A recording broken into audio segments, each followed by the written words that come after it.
Hi there and welcome to this video log with me, Wayne, from swimmingcyclingrunning.com. Well, on the 25th, this weekend, swimming is going to be allowed back in indoor pools. And that's great for people like me, triathletes and swimmers and swimming clubs. But what's it going to be like? How's it going to look in this new era of coronavirus? Now, some leisure centres may have a booking system, so please check with your particular leisure centre first. But all leisure centres are actually going to ask you to come swim ready. So that means you've got your costume on and you just have to strip off and get in the pool. That includes showering beforehand. So please do that, it'll save you time. You won't necessarily be able to use the changing area unless there's a good reason for you to do so. And everything is likely to be based on a social distancing model.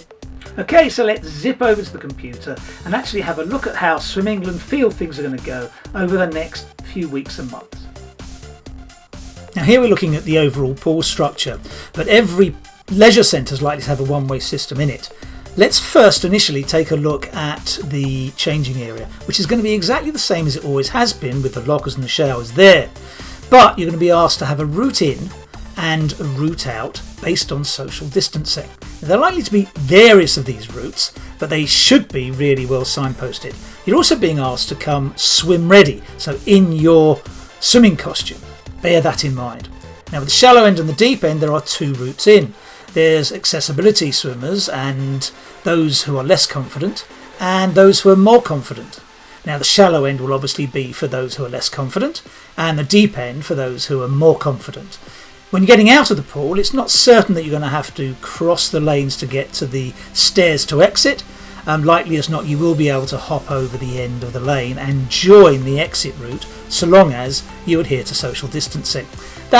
Although that is dependent on what the lifeguards have been told. Remember, the lifeguards are following instructions, so if they give you an instruction, they're just doing their job. Please don't get angry with them. Okay, so that deals with how your route in and out is going to be structured and your likely experience of visiting the leisure centre. But what about your session itself? How's that going to look? What are you going to be made to do in the lanes that might be different to what you normally do? Let's go to the computer again and have a look at how Swim England envisaged that. Swim England envisaged two different models for swimming in the UK at the moment, a single and a double lane model. We're first going to look at the model I think is going to be used by most leisure centres, the double lane model. Now in this you can fit 10 swimmers in a double lane and you're all going to swim one particular way round. Now if you stop at the end, you're going to be asked to go to the edge of the lane and face away from the other swimmers. That's normal pool etiquette. In the single lane model, you can actually fit 8 swimmers in a single lane. Now that's much more economical and essential for clubs. Again, you're going to be swimming one way round, but unlike normal, every single lane is going to be swimming the same way round, not clockwise, anti-clockwise. Now that means that you're going to pass each other very quickly, but there is a potential for arms hitting each other. Now this model I think is essential for clubs to be able to get enough people back in to be economic, but I don't think a lot of leisure centres are going to adopt this model as their normal swimming structure, simply because of the likelihood of hitting arms and the potential for effectively being told that they're being sued because someone has hurt themselves in the pool. Club structure though, I think this is the one that probably clubs are going to go after if they can. Now some other things you should note is you have to use your own equipment, so if you have a pool buoy, kickboards, fins, anything like that, you're not going to be able to borrow them from the leisure centre. So take your own kit and make sure they're clean beforehand.